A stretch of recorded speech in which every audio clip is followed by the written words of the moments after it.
Good. I'm looking forward to singing that again in the next few weeks. I wonder if it made you happy, that song. Did it make you smile? It's full of joy, isn't it? But I wonder what makes you happiest. What makes you so full of joy that you could burst? I wonder what you're thinking of. I've got something to show you. We're rewinding 20-something years to a 6-year-old Helen Nicholson, that's me, a 6-year-old me, to see what I thought happiness was when I was 6 years old. There's a picture on the screen of some of my schoolwork when I was 6 years old, and it's called Happiness Is. Can you see it there? Picture of me, it's got red hair like me, you can tell it's me. And here are the things that I said happiness is. I said happiness is Christmas. Happiness is Easter. Happiness is my birthday. Happiness is on holiday. Happiness is when I go to the beach. Happiness is when I was born. Isn't that great? I still love that picture. And all of those things are things that still make me happy. I wonder if some of those things were what you were thinking of that makes you so full of joy you could burst. But do you know what I might say? If I could go back in time to my 6-year-old self, a little 6-year-old Helen Smith I was then, here's what I'd say to myself. I'd say, is that true happiness? Helen, what about when it's not Christmas and it's not Easter or it's not your birthday? Are you still happy? Or Helen, what about when you're not on holiday or you're not at the beach? Are you still happy? Do those things make you truly happy? Well, Paul, who we met earlier in our little video, Paul, who was transformed when he met Jesus, his life was changed when he started to follow Jesus. He writes about true happiness. And that's what we're going to be looking at over these next 6 weeks. What is true happiness? Paul writes his letter to the Philippians, Christians who trust Jesus. And he writes about true happiness. And he says this, that true happiness is through good news. True happiness is through good news. Now, do you think he means any good news? No. No, he is talking about the good news of Jesus. Let's have a look at what Paul writes at the start of his letter to the Philippians about this true happiness. Read along with me if you can. I thank God every time I remember you, and I always pray for all of you with joy.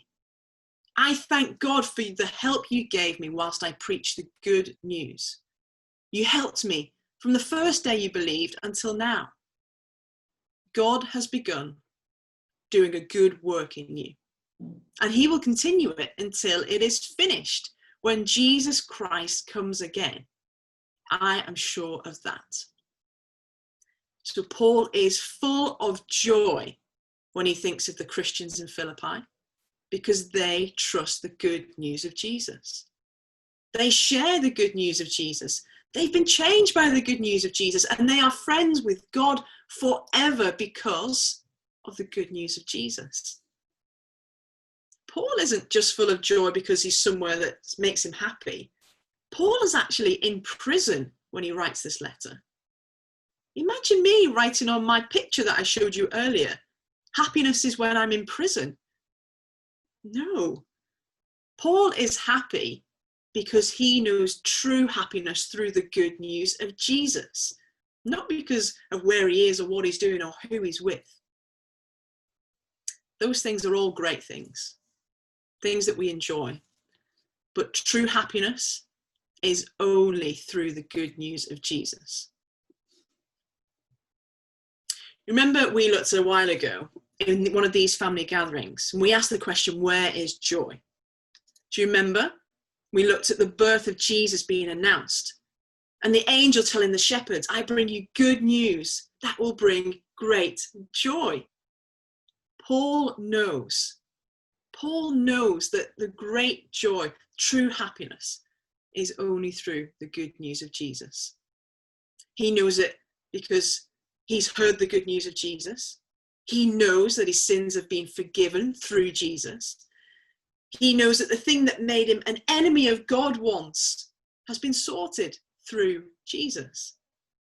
Paul knows that he's friends with God and will be forever through the good news of Jesus. And he's happy for all the same reasons about his friends in Philippi, who are also friends with God through the good news of Jesus. Now, imagine you've been given a gift, okay? Maybe close your eyes and think about this. Imagine you've been given a gift and you can remember the day that you were given it and how happy you were to have it, how it changed your life. And this gift is something that you enjoy every single day, and nothing can ever happen that stops you from enjoying it. And you know that you can enjoy that gift forever and ever and ever. Is it hard to imagine? Even with your eyes closed, is it hard to imagine? I think it is. Because there's nothing in this world that we can have that can do that other than the good news of Jesus. That's the only thing, the only gift that we can have which changes our life, which means that we can have true happiness forever because we are friends with God. So the first thing we see that Paul writes to his friends in Philippi is that true happiness is through good news. Now, I'd love for you this week to think of some actions to help us remember that. True happiness is through good news. Can you, as a family, come up with some actions? And maybe we'll have a look at them next week. That would be great. True happiness is through good news.